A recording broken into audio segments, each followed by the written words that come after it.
10. Comme je l'avais dit. Qui peut trouver une femme vertueuse? Elle a bien plus de la valeur que les perles. Le cœur de son mari a confiance en elle et les produits ne lui feront pas défaut. Elle lui fait du bien et non du mal.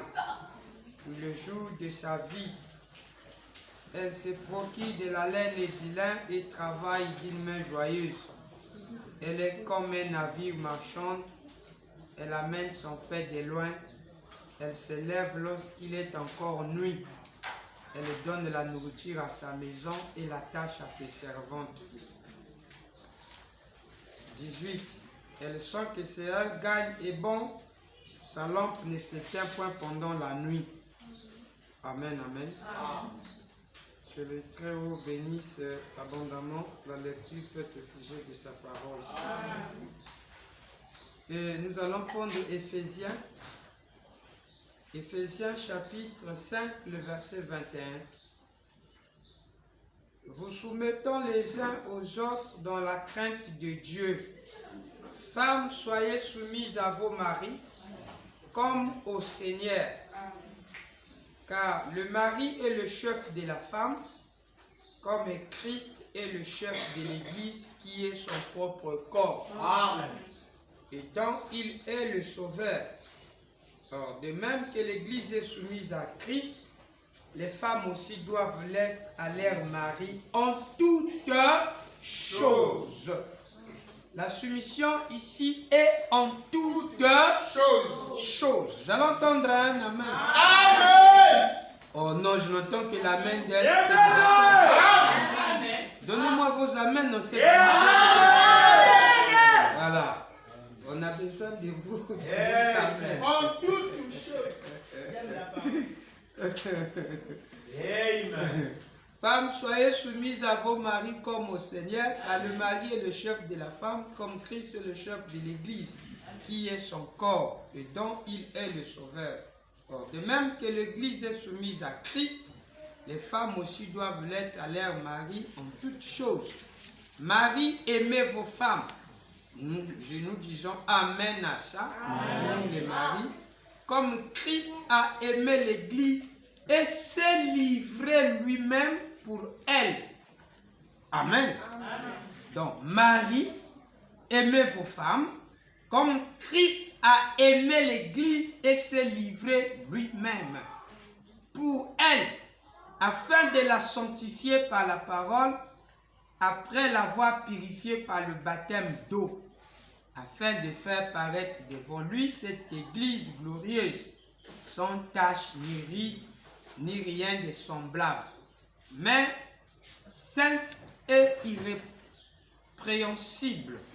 C'est ainsi que les maris doivent aimer leurs femmes comme leur propre corps. Amen. Amen, amen. Amen. Ça, c'est à nous les hommes, on doit dire un gros amen. Amen. C'est ainsi que les maris doivent aimer leurs femmes comme leur propre corps. Celui qui aime sa femme s'aime lui-même. Vous voyez ça? Amen, amen. Amen. Car jamais personne n'a haï sa propre chair, mais il la nourrit et en prend soin, comme Christ le fait pour l'Église. Parce que nous sommes membres de son corps. C'est pourquoi l'homme quittera son père et sa mère et s'attachera à sa femme, et les deux deviendront une seule chair. Ce mystère est grand. Je dis cela par rapport à Christ et à l'Église. Du reste, que chacun de vous aime sa femme comme lui-même. Et que la femme respecte son mari. Acclamons très fort. La femme, nous allons prendre aussi des amens de notre Église.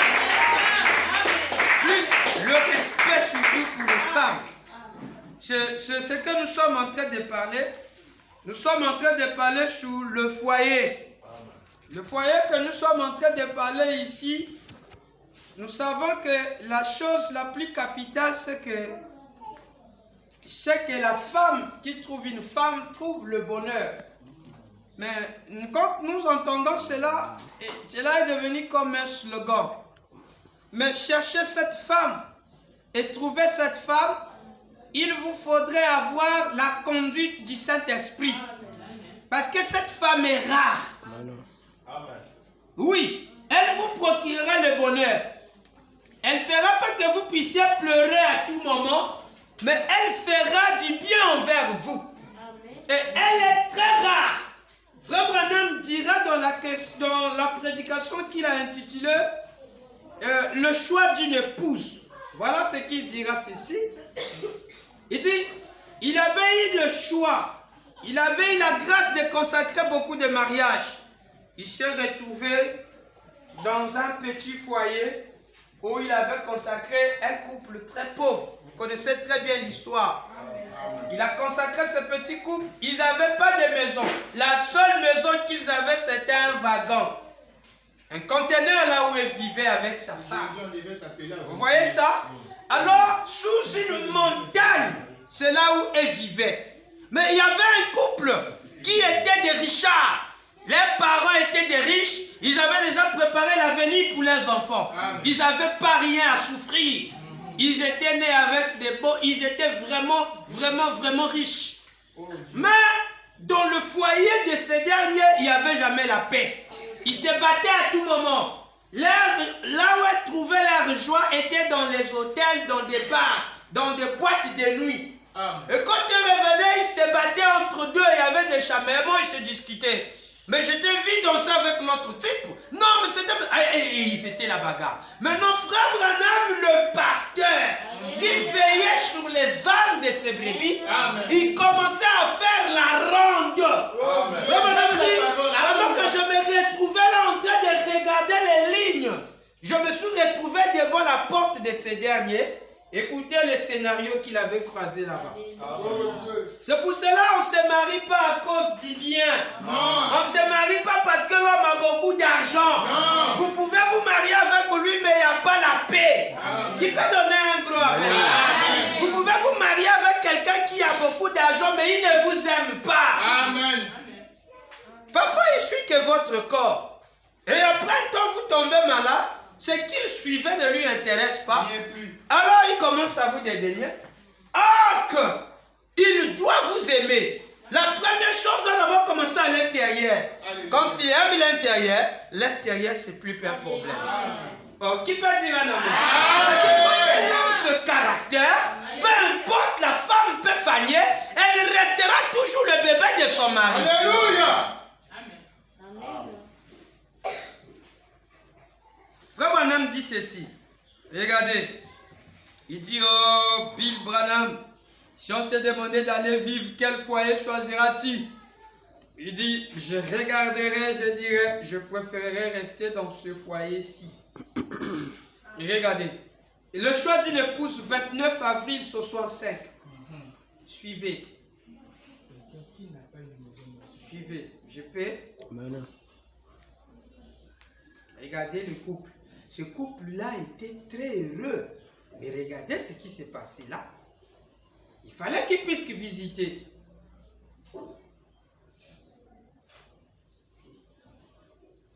Je vais 110, paragraphe 110. Le choix d'une épouse, paragraphe 110. Je commence un peu à 109 à 110. J'étais allé quelque part. On avait répété pendant environ 2 semaines. 2 semaines de répétition. Rien que pour que le mariage soit célébré. 2 semaines, je dis bien. 2 semaines. Tu rentreras comme ceci. Tu te pencheras comme ceci. La tête ne doit pas trop bouger. Tu seras comme un bon gentleman. Tu marcheras dans ce sens. Non, pas encore. Tu feras comme ceci. Départ. Donc, ils étaient là en train de répéter. Il fallait aller dans une cabine et s'agenouiller sur un coussin. Tu es à genoux, c'est comme ça que tu vas les marier. Et toutes les fastes et toutes toutes les formalités auxquelles je ne me sois jamais plié. Pratiquement, il m'a fallu m'y plier. Amen. Non, ici, c'est pas la parole, le côté là. Non, non, non, on fait seulement ça. Non, ici, tu dois faire ça. Donc, il sera dans ce système-là. Tu dois nous marier, le système, on doit se plier. Quand on s'agenouille, il est obligé de se plier à leur façon de... Oh, tu vas sortir, tu sors, ta Bible... Non, non, non, toi tu dois d'abord rester. Nous connaissons le moment qu'on va t'étudier. Donc tout ça là, ils étaient là. Et vous voyez que c'était une organisation tellement terrible. Son 9, il dit, j'étais allé quelque part, on avait répété pendant environ 2 semaines. Il fallait aller dans une cabine, s'agenouiller sur un coussin et tout le faste et toutes les formalités auxquelles je ne me suis jamais plié. Pratiquement, il m'a fallu m'y plier pour marier ce couple. Et quand ils sont répartis, eh bien, cet autre petit couple était simplement là dans une espèce de petite chambre où on avait un petit sofa et un lit pliant. Mais les 2 couples avaient été mariés par la même cérémonie. J'allais entendre un amen. J'allais entendre un amen. Est-ce qu'on peut acclamer le Seigneur? Et celui-là qui est allé faire sa dot, je ne sais pas avec combien de milliards et tout ça, celui-là qui allait présenter, et tous le dos, on va les marier par le même. J'allais entendre un gros amen. Donc tout ça là, ça sera la même répétition que Branham dit. À qui demanderai-je? C'est la même chose. Que ça soit sur un palais en ivoire, on va lire les mêmes écritures que Branham demandait. Il n'y a pas à séparer de... Non, tout dépend du milieu, du lieu. Mais ce qui sera lu sera le même. Ça sera le même. Et dans leur maison, chez eux, ils avaient un petit sofa et un lit pliant. Je répète bien, un lit pliant. Vous connaissez le lit pliant? Hein? Lequel qui connaît le lit pliant? Je vois déjà. Acclamez pour vous-même. Mais les 2 couples avaient été mariés par la même cérémonie. Les autres avaient un petit sofa et un lit pliant. Alors, 110. Un jour, j'ai eu l'idée d'aller rendre visite à ces couples riches. Ils n'avaient pas besoin de travailler. Leur père était millionnaire. Il les avait construit une belle maison. Donc, papa et maman, ils se sont déjà préparés pour l'avenir de leurs enfants. Tous les 2 là, ils se sont contribués, 2 familles, la maison était là. Et ils étaient des richards. Ils n'avaient plus besoin de travailler. Oh non, il fallait travailler pour que la sœur puisse avoir... Regardez un mariage comme ça. Et une femme se lance rapidement dans ça, sans prière. Mais parce que c'est des richards. Est-ce qu'il y a l'amour à l'intérieur là? Non, je suis en train de... Nous causons, non? Est-ce qu'il y a l'amour là? Vous suivez des intérêts charnels. Ces intérêts-là vont grandir. Et après, ça va aboutir. Quoi? Puisque tu n'aimes pas le monsieur. Regardez, suivez bien. 110. Alors un jour, j'ai eu le privilège, j'ai eu l'idée d'aller rendre visite à ces couples riches. Ils n'avaient pas besoin de travailler. Leur père était millionnaire. Il les avait construit une belle maison. Pour tout vous dire, Eve Knen, là-haut sur la colline, les poignées de portes de son grand palais sont en 14 carats. Alors, vous pouvez vous imaginer dans quelle sorte de maison ils habitent. Ils n'avaient pas besoin de travailler. Chaque année, on leur donnait une Cadillac. Ils étaient des enfants uniques. Amen. Hey. Oh, unique. Unique.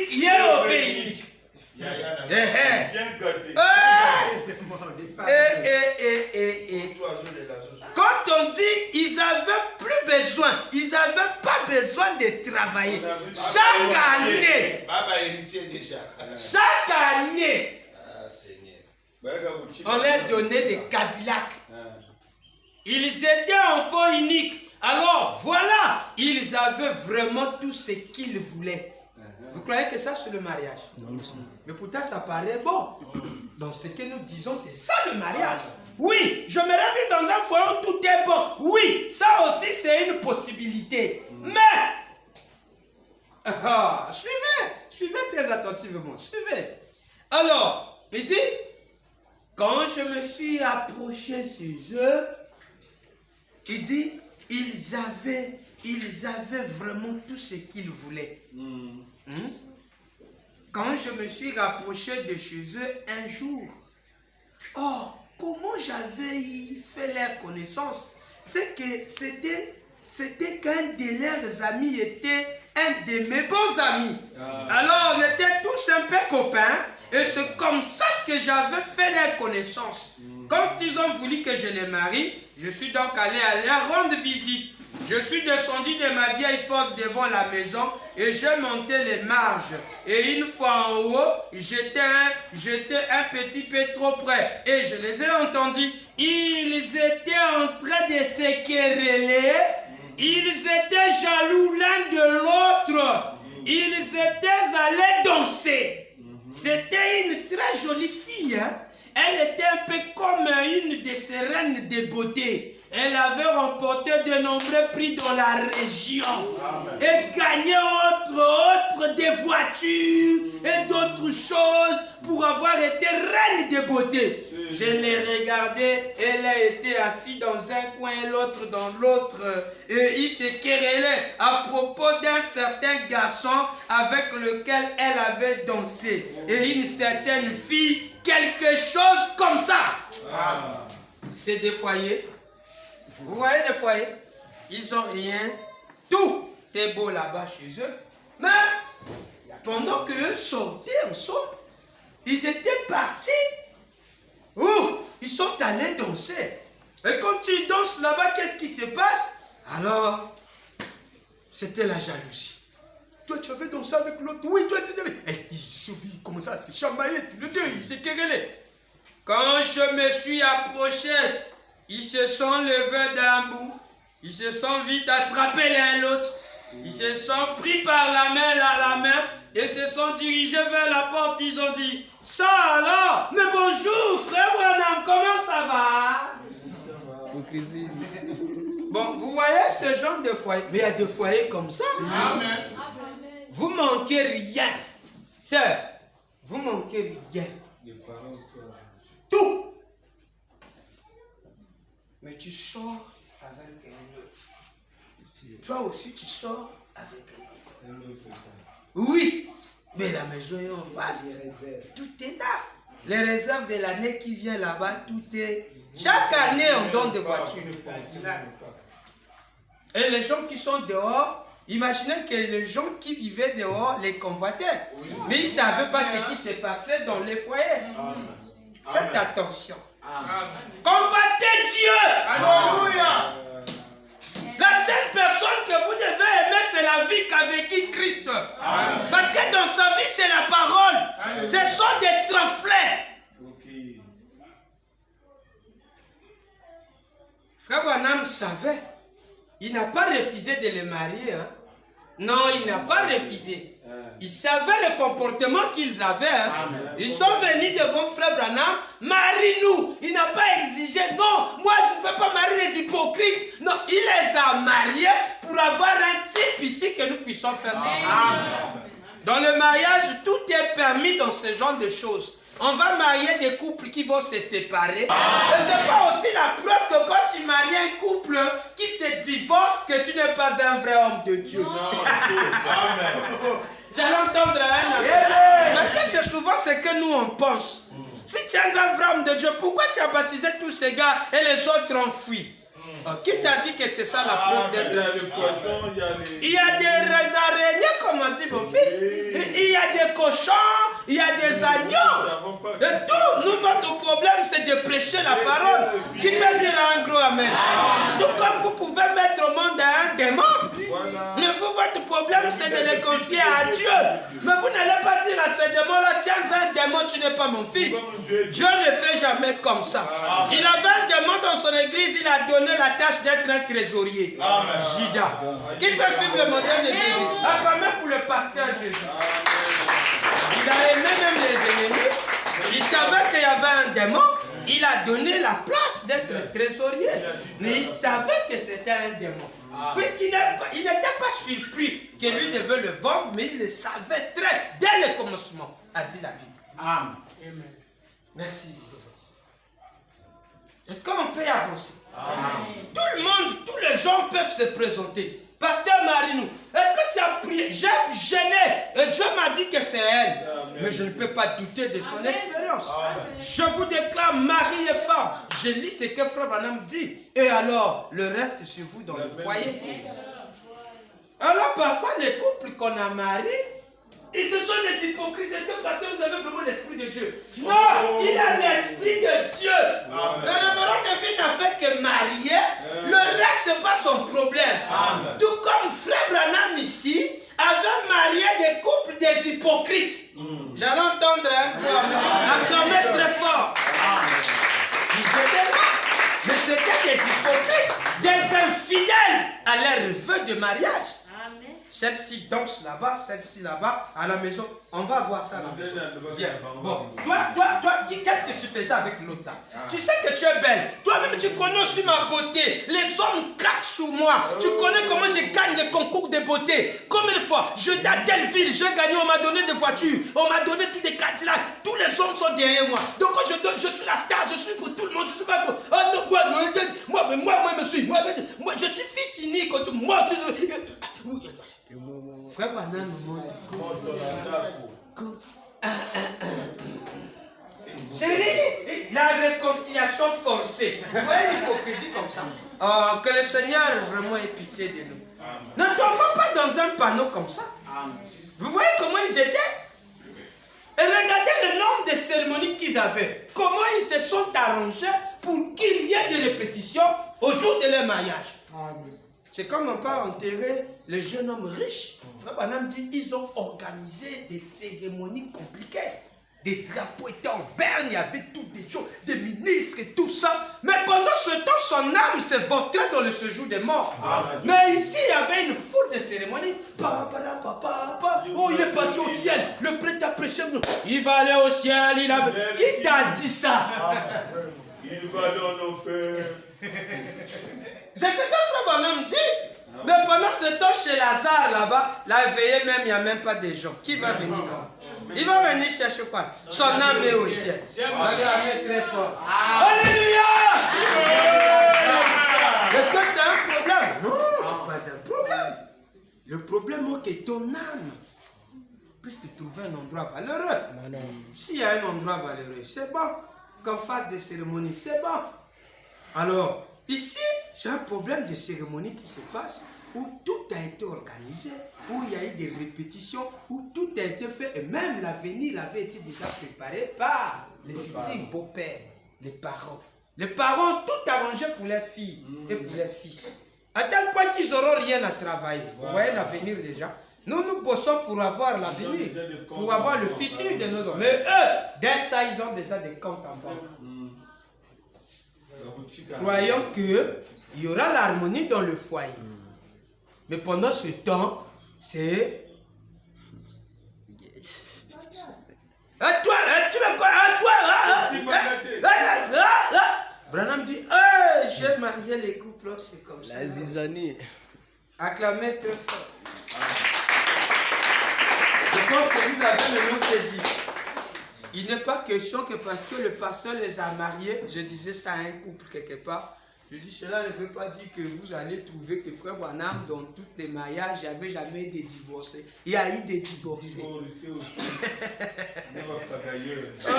Alléluia! C'est ça qui fait la force du message. Il y a trois sortes de croyants. Frère Branham dit, ne m'ouvrez pas de yeux. Dans quelle réunion vous n'allez pas trouver le diable? Oh, ils prient, ils sont dans le 3e exode, là où on chante William Branham, là où, qui t'a dit, c'est même là où le diable est assis. Amen. Oh, il est dans le 3e exode, assis là. Amen. Vous blaguez avec, hein? Oh. Retournons un peu ici, là. Paragraphe 113. Il dit, quand je me suis approché, ils se sont levés d'un bout et ils se sont vite attrapés l'un l'autre. Ils se sont pris par la main et se sont dirigés vers la porte. Ils se sont dirigés vers la porte. Ils ont dit, ça alors, bonjour frère Branham, comment ça va? Ça va bien. Ici le cœur est tout de battre. Et oui, ça y est. Frère Branham dit, j'ai dit, bien. Et vous dites, comment ça va? Oh, il a dit, nous sommes très heureux, n'est-ce pas, chérie? Mais qui t'a dit que vous êtes heureux? Qui t'a dit ça? Mais j'ai seulement dit, comment ça va, vous deux? Frère Branham l'a seulement dit, et vous deux, comment ça va? Maintenant, lui commence à dire, nous sommes très heureux. Ah, il y a quelque chose de bizarre. Hein? Non, ça va très bien.